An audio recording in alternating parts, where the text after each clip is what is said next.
Two of the United States' most distant territories are located in the western Pacific Ocean, Guam and the Commonwealth of the Northern Mariana Islands. Despite being separate political entities today, the two groups of islands have a shared geography, history, and culture. Today, they find themselves on the doorstep of Asia and straddling the world of the West and the East. Learn more about Guam and the Northern Mariana Islands on this episode of Everything Everywhere Daily.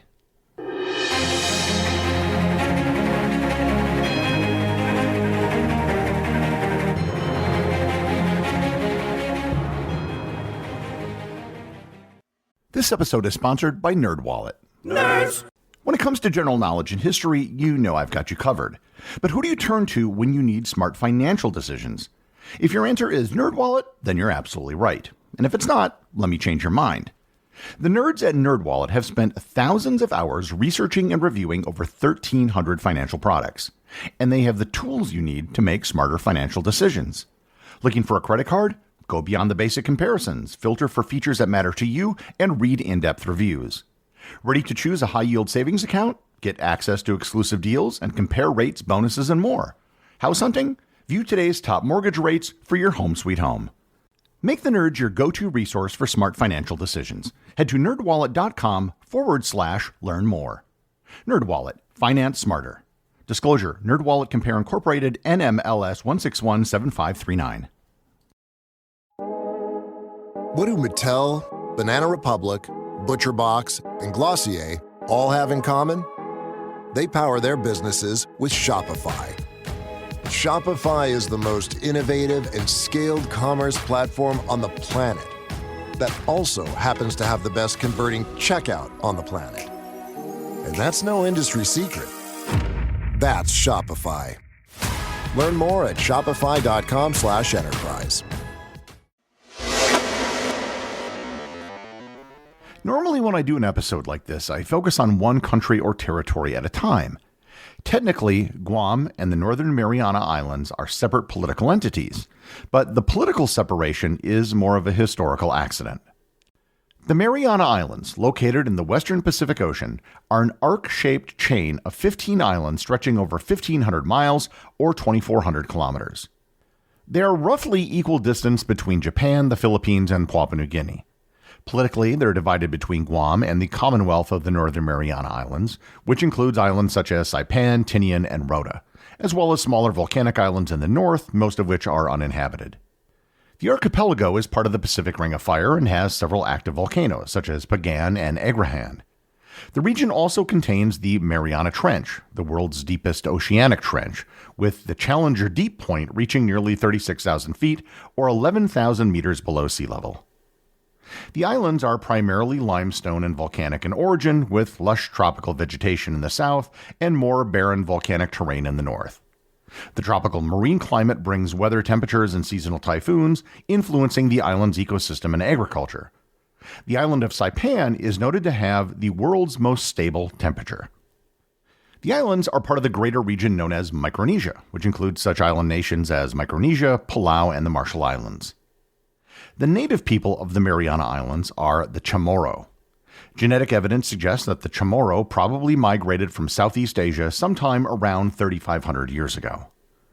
The Chamorro culture is matrilineal, meaning they trace kinship through the mother's line rather than the father's line. And they're organized into clans and have a very strict social hierarchy that's similar to a caste system.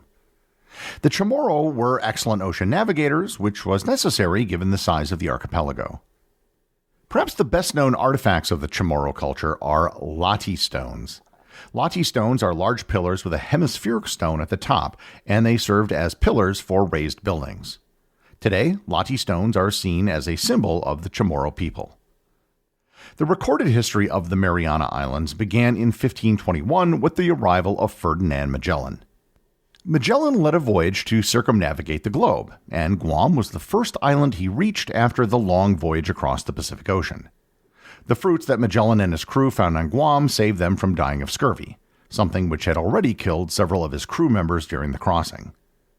Despite being Portuguese, he was sailing under the flag of Spain and claimed Guam and the Mariana Islands for the Spanish crown. However, it wasn't until 1667 that Spain formally colonized the islands based on Magellan's original claim. The Spanish named the islands the Mariana Islands after the Spanish Queen Mariana of Austria, who was the widow of King Philip IV and the regent for her son, King Charles II. With the incorporation of the Marianas, as they did in Latin America, Spain brought Jesuits with them to convert the Chamorro people to Christianity. The Chamorro did not quietly assent to Spanish control. Clan leaders such as the chief Matapang led a rebellion against the Spanish, but diseases and superior weaponry eventually resulted in Spanish control of the islands. By the end of the 18th century, Catholicism had become deeply rooted in the culture, and Spanish governments had remained the norm for over 200 years. The big change in the island status occurred with Spain's war with the United States. After Spain's defeat in the Spanish-American War in 1898, Guam was ceded to the United States under the Treaty of Paris. It became a U.S. naval base, while the rest of the Mariana Islands remained under Spanish rule. This was the start of the division of the Mariana Islands, which continues to this day. With the loss of Guam, the largest and most important of the islands, the Spanish deemed the remaining islands of little value. In fact, they were an economic burden being so far away from Spain and so small with little in the way of natural resources. So in 1899, Spain sold the remaining islands under their control to Germany, which wanted to have an overseas empire but was late to the imperial game. Other than being able to show the islands on a map, Germany did very little with them.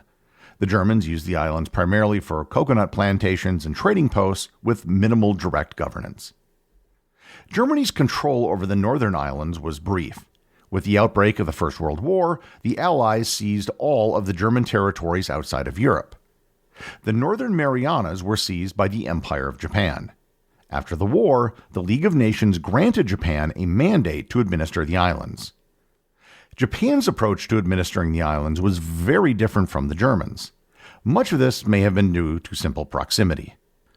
Japan developed the Marianas extensively, including building infrastructure and sugarcane plantations, and it brought in a large number of Japanese, Okinawan, and Korean workers. The indigenous Chamorro people became a minority during this period due to the influx of Japanese settlers and laborers. Japan considered the Marianas to be a part of the Japanese homeland. The Second World War once again dramatically changed the islands. The Japanese invasion and occupation of Guam began on December 8, 1941, just hours after the attack on Pearl Harbor, marking the start of Japan's expansion across the Pacific during World War II. Guam, lightly defended by a small U.S. military garrison, fell quickly to Japanese forces on December 10, 1941. The occupation lasted nearly 3 years, during which the Chamorro people endured harsh conditions, including forced labor, imprisonment, beatings, and executions. The Japanese sought to integrate Guam into their wartime empire, imposing strict rules, including bans on the English language and American cultural symbols, while promoting Japanese customs and language. Resistance by some Chamorros led to brutal reprisals. The occupation ended with the American recapture of Guam on July 21, 1944, following intense fighting during the U.S. military's broader campaign to retake the Mariana Islands. The Battle of Saipan and the Battle of Tinian were fierce, with large-scale civilian casualties, including many suicides. It was the first time that the war encountered Japanese civilians.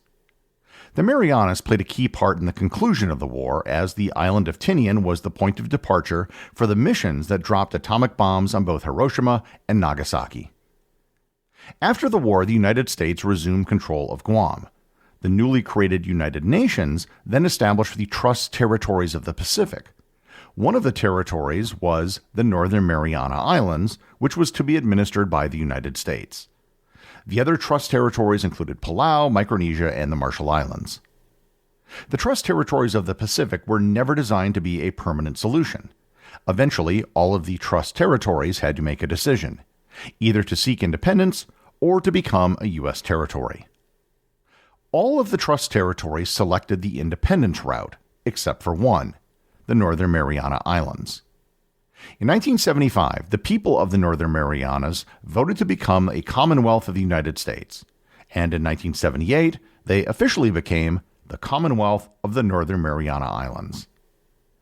Guam remains an organized, unincorporated U.S. territory, meaning it does not have voting representation in Congress, and residents can't vote in presidential elections. The status and geography of the islands have led to unique problems and opportunities. For example, the Northern Mariana Islands faced significant controversy in the late 1990s and early 2000s due to garment factories. Because the Northern Marianas was a U.S. territory, under American law at the time, they could legally use the Made in USA label on any clothing manufactured in the territory. However, they weren't subject to every U.S. law. They were exempt from certain U.S. federal labor and immigration laws, including minimum wage standards. This loophole created an enormous opportunity for the garment industry. Chinese workers, mostly women, were recruited under poor working conditions with low wages, long hours, and sometimes even forced labor. Employers confiscated workers' passports, making it difficult for them to leave or protest. The scandal led to the U.S. Congress passing legislation to extend federal labor and immigration laws to the Northern Mariana Islands in the mid-2000s, effectively ending the garment industry there by 2009, as the factories could no longer exploit these loopholes. Guam has become one of the most important outposts for the U.S. military in the world. It has several military facilities on the island, including Naval Base Guam, Anderson Air Force Base, and Marine Corps Base Camp Blaz. There are usually around 10,000 to 15,000 military personnel on the island at any given time.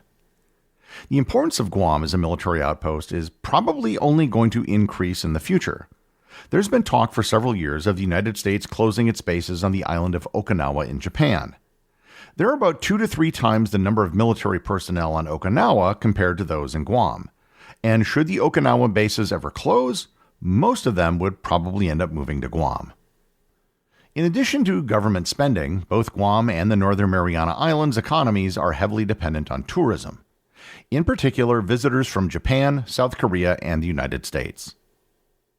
One question you might be asking yourself at this point is, if the Northern Mariana Islands and Guam are part of the same island chain, share a similar culture and history, and they're both U.S. territories, why don't they merge? Since the division of the islands after the Spanish-American War, the topic of reunification has arisen many times. The Commonwealth of the Northern Mariana Islands has a population of approximately 55,000, and Guam has a population of about 168,000. If they combined, they would be the second largest U.S. territory by population behind Puerto Rico. The subject has been raised many times. In 1958, a referendum on reunification in the Northern Marianas passed with 64% of the vote. That same year, the Guam legislature passed a resolution supporting reunification.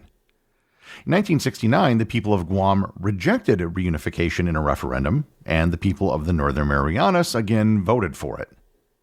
It's been over 50 years since the last referendum. The issue is something which has been a low boil for decades. The topic keeps coming up, but it isn't something that's considered so important that it comes to the forefront. It's possible at some point in the future, an event or person might bring the question to a point where it will be voted on again. But as of right now, nothing seems to be happening. One issue that might bring the issue to the forefront is the fact that there have been efforts to revive Chamorro culture, with language programs, traditional dance and arts, and greater attention to indigenous identity. An increase in Chamorro culture and identity could possibly spur reunification between the Chamorro people in the future. I had the pleasure of visiting both Saipan and Guam back in 2007, near the beginnings of my world travels. Both are beautiful islands, and when you're there, you can't help but notice how much American culture can be felt in both places. And that's one of the reasons so many tourists visit from Japan and South Korea. It's the closest part of the United States that they can reach. Both Guam and the Northern Mariana Islands will continue to play an important role in the future due to their geography and ties to the United States, regardless if they do so together or separately. The executive producer of Everything Everywhere Daily is Charles Daniel. The associate producers are Benji Long and Cameron Kieffer. I want to give a big shout out to everyone who supports the show over on Patreon, including the show's producers. Your support helps me put out a show every single day.